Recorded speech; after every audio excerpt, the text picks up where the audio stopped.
Hello everybody, it's me James J here. I've already done a video covering the redevelopment at 2 of New York City's 3 major airports, so why not also cover the third? Newark Liberty Airport, or EWR, is located in Newark, New Jersey, just outside of New York City. It is a major hub for United Airlines, and like the other New York City airports, Newark Liberty Airport is commonly ranked as one of the worst airports in the country, due to major congestion and dated and dirty terminals. To update the airport, a new terminal is planned to be built to replace Terminal A. This is Newark Airport's new $2.7 billion terminal.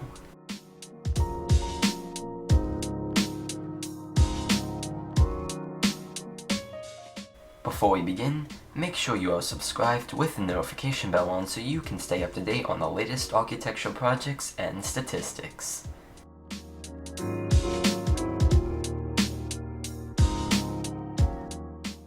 Newark Metropolitan Airport opened on October 1st, 1928, on 68 acres of reclaimed land along the Passaic River.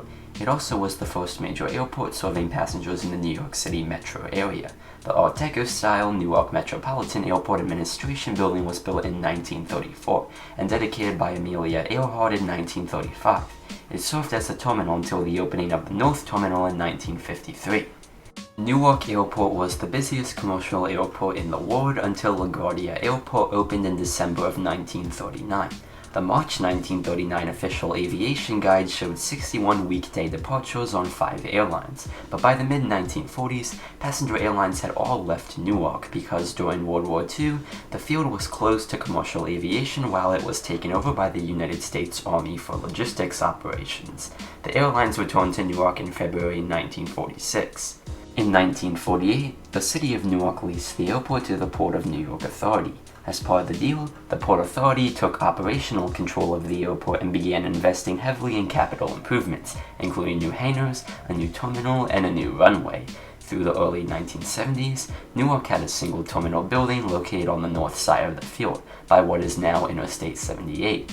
Present Terminals A and B opened in 1973, although some charter and international flights requiring customs clearance remained at the North Terminal.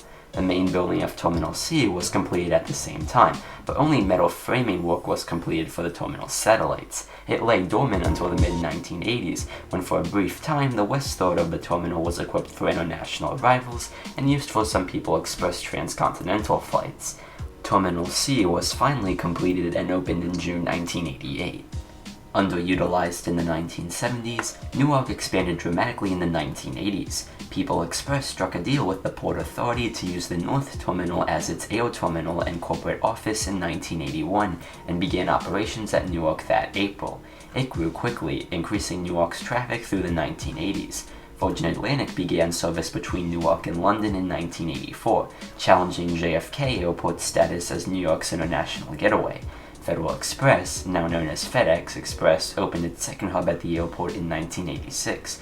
When People Express merged into Continental in 1987, operations at the North Terminal were reduced and the building was demolished to make way for cargo facilities in the early 1990s. This merger started Continental's and later United Airlines dominance at Newark Airport. In late 1996, the AirTrain monorail opened, connecting the 3 terminals, the overflow parking lots and garages, and the rental car facilities. A new international arrivals facility also opened in Terminal B that year. After the hijacking and crash of United Airlines Flight 93 in the September 11 attacks in 2001 while en route from Newark to San Francisco, the airport's name was changed from Newark International Airport to Newark Liberty International Airport in 2002. This name was chosen to pay tribute to the victims of the September 11 attacks and to the landmark Statue of Liberty, lying just 7 miles east of the airport. In 2004, Singapore Airlines began the world's longest non-stop flight from Newark to Singapore. It saw multiple suspensions over time, but most recently due to the COVID-19 pandemic. It was recently launched again in November of 2020, but it now serves JFK Airport instead. Newark Airport today remains a major hub for United Airlines. United has its global gateway at Terminal C, having completed a major expansion project that included a new third concourse and a new Federal Inspection Services facility. With its Newark hub, United has the most service of any airline in the New York area.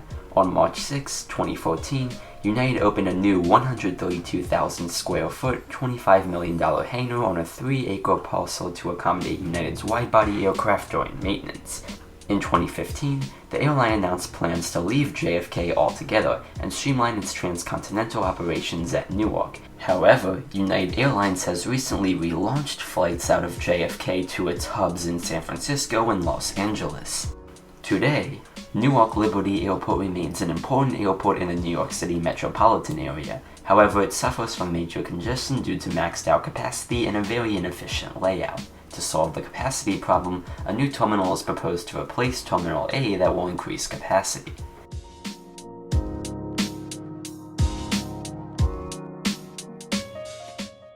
The new terminal, known as Terminal 1, will be built south of the existing terminals and will replace Terminal A. It'll house the existing airlines operating from Terminal A, including Air Canada, Alaska, American, and JetBlue. The terminal is shaped like a T and is expected to open in 2 separate phases. The first phase will feature 21 gates and will open sometime in late 2021, and the second phase, which will feature the remaining 12 gates, will open sometime in 2022. Here are some renderings of the new terminal.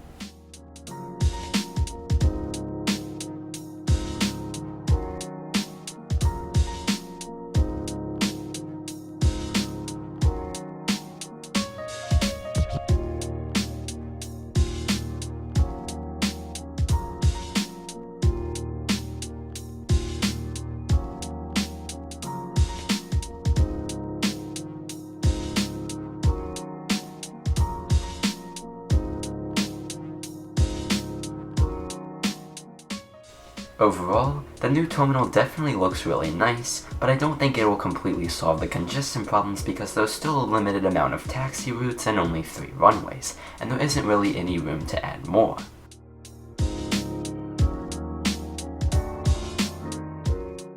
In conclusion, the new Terminal 1 will give airlines more gate space at Newark Liberty Airport in a nice new terminal, but I still think congestion problems will remain because there is a limited amount of taxi routes and only 3 runways, and there isn't really any room for the airport to expand. Be sure to let me know what you think of Newark Liberty Airport's new Terminal 1 down in the comments below. Do you like it or dislike it, and why? Thanks a lot for watching, don't forget to like and subscribe, and we'll see you guys in the next video.